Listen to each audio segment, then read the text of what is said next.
Hello. Hello. From Bacalar, Mexico again.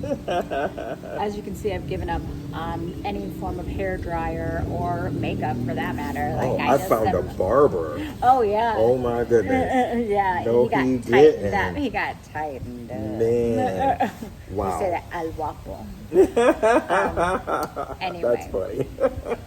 So, we get down to, okay, so we flew out from Toronto and flew into Cancun. We got through customs. We got a little grandpa who just loved to see kids and the girls and was just like smiley and happy. That was our customs guy. Yes. And he just automatically gave us the 180-day visa, which we were super happy about because, of course, my research was like, some people aren't getting 180 days and it's up to the person at customs, and like you hear so much stuff about everything that could go wrong when you're trying to plan things like this. Yeah. And so you want to try to be prepared for those things, but I don't know why I thought that, because I was like, this is Mexico. And everything I always love falls into Mexico, place for us. especially when it comes to me and Mexico. Because Mexico is my soul country, I believe. Well, you came here quite a bit before, right? I did. So my grandmother was a snowbird and lived in South Texas in McAllen for my whole upbringing, pretty much, until we moved her back in like 2008. And so we used to go down there all the time. In fact, the best Caesar salad that I've ever had in my entire life was at La Mansión in Reynosa, which is right over the border from Texas. And we used to go to Progreso. And so my whole life, I had Mexican influence. My best friends were Mexican growing up. I dated a couple Mexican men. I know how to cook Mexican food. Like, it's just always been around in my sphere. We used to get big boxes all the time sent up when I was a kid with stuff from Mexico, candy, and they would send my parents liquor and oranges and just all kinds of stuff that we would get sent, care packages from my grandparents.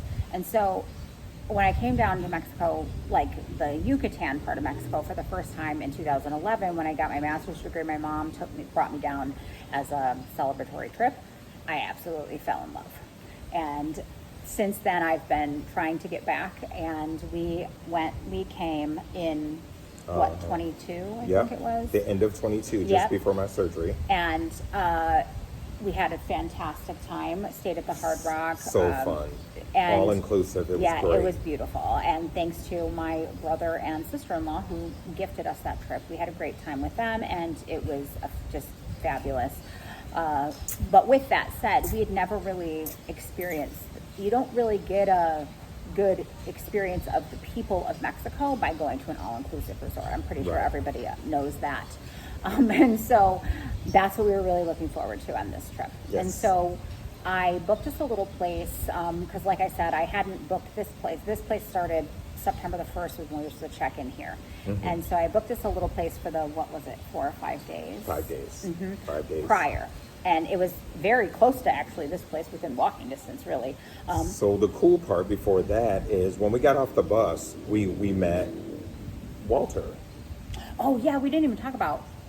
So when you get out of the Cancun airport, it can be kind of like a little bit overwhelming. But we took the ADO bus, so we had to take the ADO to go to the central station in Cancun. And that was where the girls got their first taste of the heat of Mexico. It's quite warm. It was warm in the bus station. And so that, we ate a little lunch there, got on our bus. It was like a 5-hour trip down here to Bacalar. And so when we got off the bus, there was one taxi waiting. And it happened to be a guy who had lived in the United States for 24 years. So his name was Walter, and he took us to our place. And our place was kind of like at the very south end of Bacalar. And it hasn't even really been developed as much around there yet. And so he was kind of even like, where is this place? But when we got in, it was like and this is kind of just how Mexico is. From the outside, everything can be kind of like plain looking and flat and a lot of like concrete looking structures. but then you like open up and you're transported into this beautiful hacienda, which is like, you know, a courtyard and a pool, and there were banana trees and just absolute beauty. Coconut trees. This hotel was so sweet, and the woman who was the concierge, she was absolutely wonderful. Amazing. Even though there was a little bit of a language barrier, we made it work, and we're working on that. We are working on our Spanish, and so that's been going, I think, well. Yeah. So the cool thing about Walter is we established a relationship with him, and we just call him directly, and he gives us a ride anywhere we need to at a very reasonable rate. Yep, he's picking us up tomorrow. Yeah. And it's really cool because, you know, we've made a friend.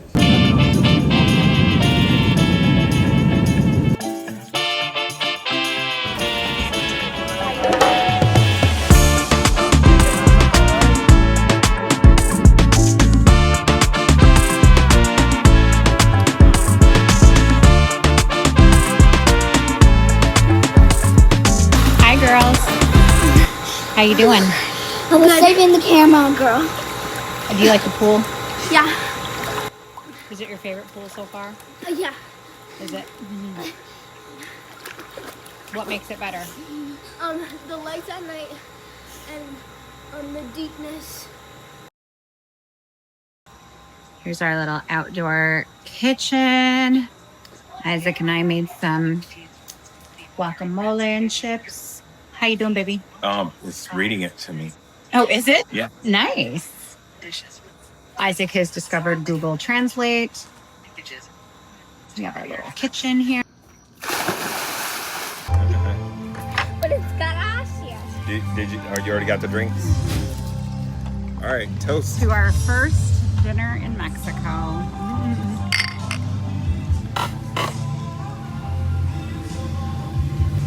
That's a little bad. Do you want some pink sauce? Honey, you have a plate right there. Do you not have to put the thing on your...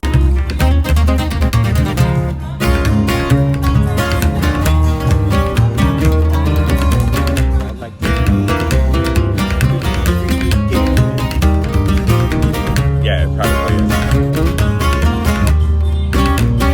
Mom's just thinking it up. So we went so after we stayed 5 days. Now this was just in a little room, so it was like a room with 2 double beds, and no kitchen or anything. They did have a cute little outdoor kitchen. They had a great pool. The pool was chef's kiss. We ordered pizza one night. Oh, the pizza was so good. Oh my God. It was good. Whew. And then at the end of the street, there was this little store, and on the weekends, they would make hot dogs and hamburgers with fries. Oh my God. The best. The food that we've had here in Mexico has been phenomenal. And we've had like lots of different kinds of food too, not just Mexican food, which is interesting. I mean, I had this amazing burger It's been yesterday because all I love burgers, but I do understand this. I'm not in a all burger country. I love tacos too, so fair trade. Yeah. You know, but I had a burger yesterday, and man, it was definitely a dream come true. We started looking at real estate since then. Of course. Since I found the right burger and the barber. Oh, so no, we are staying here in Bacalar. So we left our little hotel. Walter brought us over to Jackie's place, which is where we are now at the Cenote Negro, which is on the some people call it like the Cenote of the Witches. And the legend is that there was a woman, a healer, that lived here, and she was healing people of epilepsy. But when the Spaniards came and colonized, they thought that she was somehow causing the epilepsy, or that's their story was, to bring down a woman. But but her house that she lived in is like right here where we are, which is so interesting. This whole cenote is named after her. There's a university here where they train their public school teachers, and so we are right in this just kind of beautiful cultural area in Bacalar. And now, didn't they sacrifice her or something like that, or was that different people that they would sacrifice seasonally? Yeah, well, that too. There was lots of sacrifice. Okay, y'all, we just got to the place. Here's our Casa Cenote Negro. This is the kitchen. Here's a bedroom. Not in the basement. No, she lives right down here. She's a boy. She said we can. And then here's our I don't know about right this second. little living space. Our bedrooms are there. Each has its own bathroom. And then here's our outdoor little space.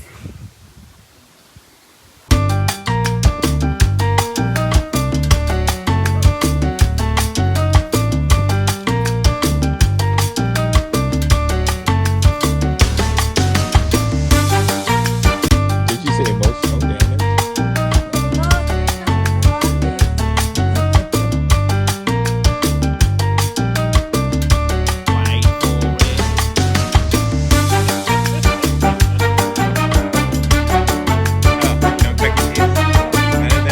I'm not even taking a picture, I'm taking a video. It should be called Mount Rushmore.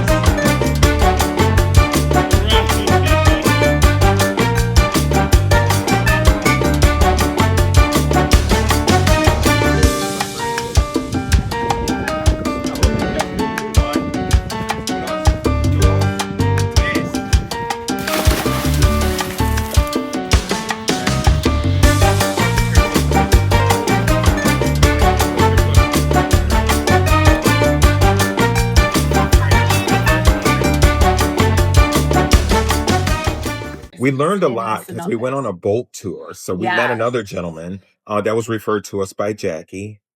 Yes, Jairo, and he is with Magical Tours Bacalar, and he did a fantastic job. He came and picked us up right here, and we went to the Cenote de Esmeralda, the Cenote de Azul, a bunch of different Of the cenotes, and then ships, of the the Pirates Channel, the Los Rápidos, which is like the little where one cenote like it thins out, and so the pressure creates like a we're going to talk about that. The pressure creates a you're current, funny. a current out, and so it's like a lazy river, really, and it's really cool. Now the Thing to cool go part to. is the pressure is set up so naturally and good that it doesn't allow salt water in here. Yeah.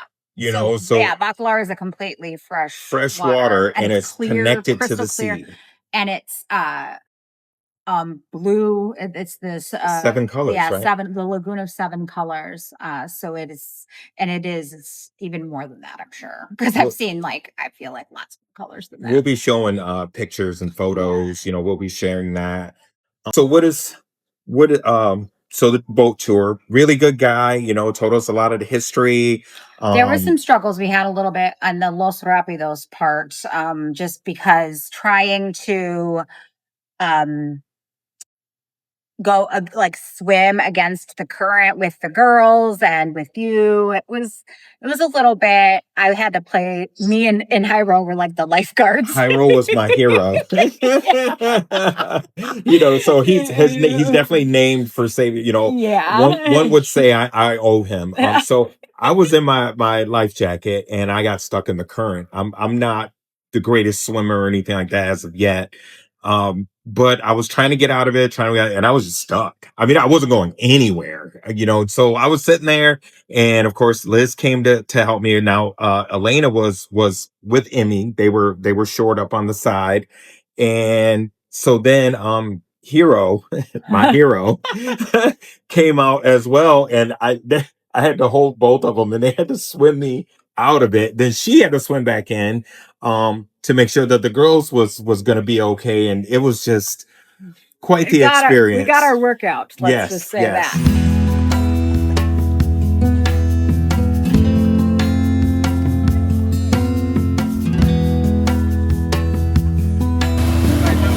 Probably gonna get back a little dark. But right now that we have the sun in position, we have time, so don't worry. Yo, people. This is our very first hotel of Bacalar, more than 57 years of existence. Oh wow. It's still a work in progress. Oh, okay. We need to touch it up a little bit. It needs a little bit of maintenance, but it's still standing. Nobody stays there though? Yeah. Oh, they do? Okay. Because didn't they? Yes.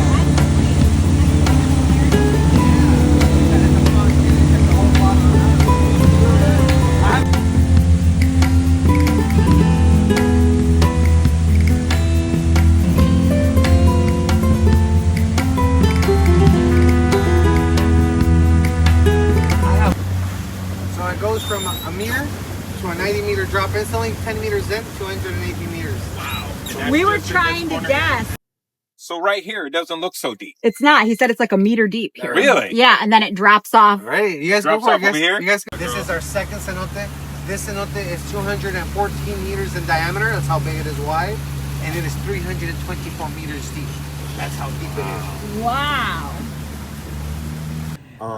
He also had cold drinks for us. You know, we don't drink alcohol. We're alcohol free. So he had cold water, cold sodas, cold juices. He had rotisserie chicken, ceviche. This was all included in our price, and it was a private tour. It was just us. Yeah, it was great.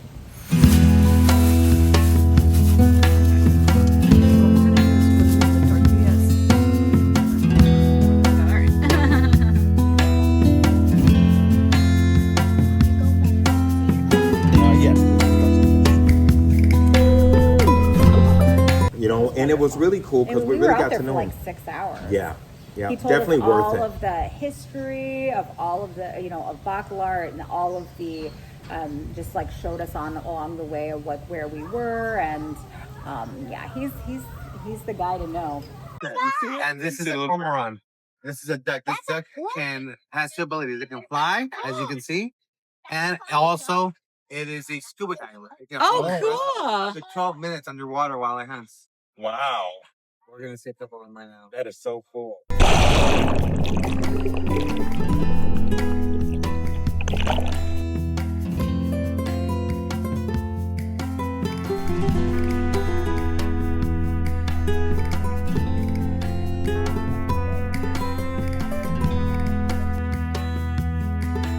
So one could say that we're in love with Bacalar, basically. Yes. So another big thing that we did is the girls started school. Yes. So the first couple of days that we tried to do school, is we didn't really have a structure or anything in mind at the time. We're all trying to learn Spanish together, you know, so that's kind of, you know, we did pretty good. And then we did a little bit more research. Liz did, the proverbial we, and we found a really affordable, nice online school for both girls. Yeah.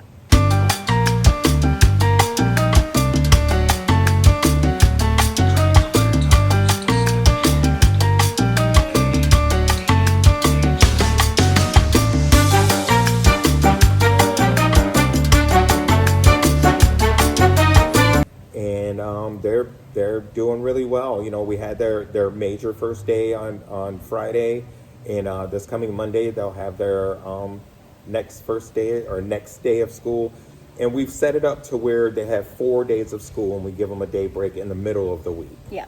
So it's like 2 days and then a break and then 2 days and then.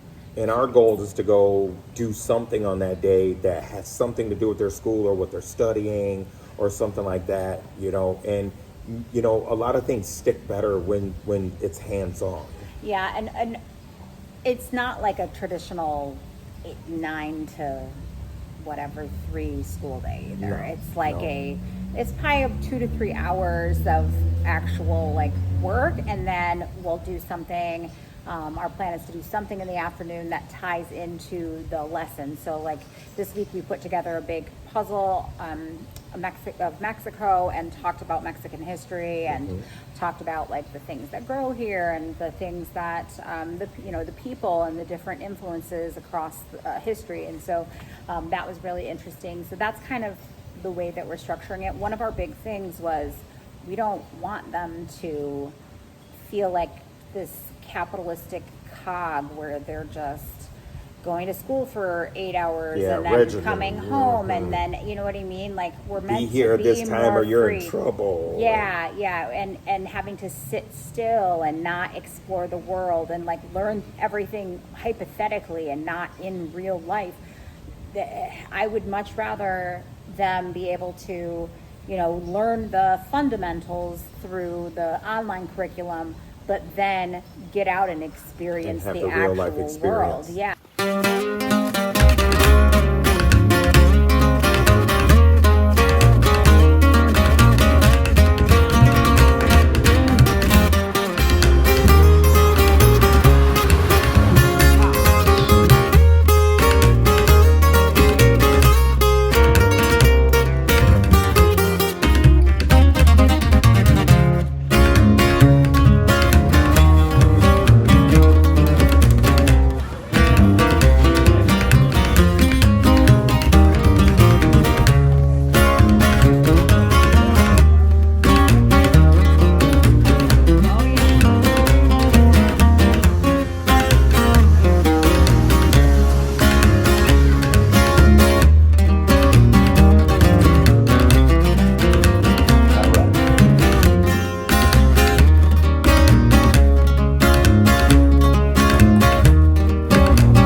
I mean, even if it is just swimming in the afternoon and learning, about more about water safety, more how to swim better, learning about the different bugs and trees and, everything. We're definitely learning about the bugs. Oh man, and among other things. Yes. We've There seen are iguanas, some snakes, iguanas, some snakes, some spiders. lizards. Yep. Like The little ones that scurry. Yeah, the little lizards. but they're fisher birds and they could be submersed in the water for 12 minutes while hunting for fish. 12 minutes. That's wild. I mean, just to know this stuff is amazing. And then each morning that we've wakened here, there's other, people staying here, but someone's gotten up each morning and you can hear somebody jumping in the water. Yeah. Somebody going out on a boat. Paddleboarding. Yep. Or somebody, she has bikes that you can borrow and going on the bikes and going for bike rides through town. I mean, it's just active. Everybody was doing something. And we're close to where we hear music every single day. It's such an amazing place, but we are really truly considering some real estate in this area. I know we're at the beginning of our trip, and we're going to see how these other things, but this place right here, it's going to be hard to beat. It is. It's going to be hard to beat. And I found a barber. Did I mention I found a barber?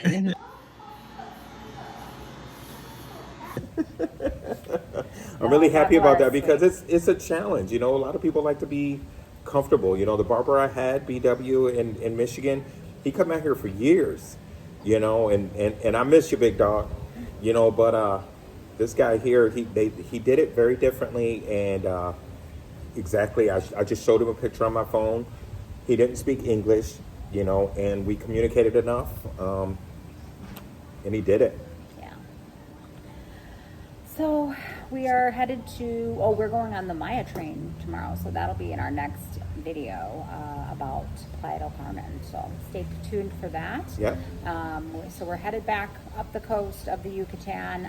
We're going to Playa del Carmen. We'll be there for a couple weeks. So that'll be we're hoping to get more work done in that location because we're actually outside of Playa a little bit north, and so we don't plan on going into Playa a whole bunch. We want to be able to just enjoy our space and enjoy the amenities that it comes with, and then get some work done.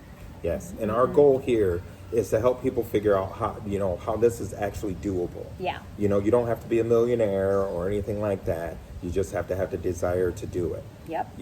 And best decision I feel that we've ever made. But we would like you to coming back. we would like you We're not coming back to like, to share, and subscribe because it helps us, also on this journey. Yeah. And we would definitely be grateful, and we send us some questions if you have any questions or anything like that. We would like to do kind of a question and answer, pull out a few of the most asked questions and give you some answers or put you in the right direction to let you know about immigration or whichever that you need. We've met quite a few people that are very knowledgeable in these areas. So like, subscribe, share. Bye.